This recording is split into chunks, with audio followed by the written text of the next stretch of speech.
Máis madrugadoras cos reis, as raíñas magas percorreron hoxe todos os recunchos de Boiro para recoller as últimas cartas cos desexos dos cativos. Comezaron o seu percorrido a mediodía en Abanqueiro, onde foron recibidas, ademais de por multitude de nenos, polo alcalde e varios concelleiros da Corporación boirense.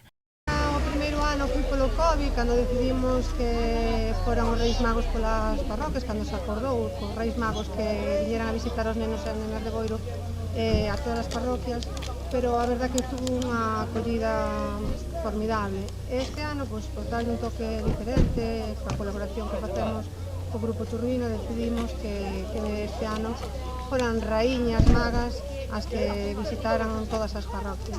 Creemos que é unha boa iniciativa, porque, bueno, é verdad que sempre son os Reis Magos e nós queremos seguir crendo nesa magia, pero, bueno, podemos dar alternativas a algo tan tradicional, incluindo novos formatos. Esta visita das magas é a antesala da cabalgata tradicional, que sairá mañá ás 5 da tarde da zona da Madalena. Concluirá na praza do Concello, onde, ademais da recepción real, terá lugar unha gran festa con chocolatada para todos os boirenses. Temos unha novidade, normalmente cando os reis chegan a Boiro, se fai a recepción cos nenos, os caramelos, bueno, reparten as cartas, bueno, deixan as cartas, e, bueno, normalmente despois parten de novo de volta hacia as Canabote, que é onde finaliza sempre a cabalgata.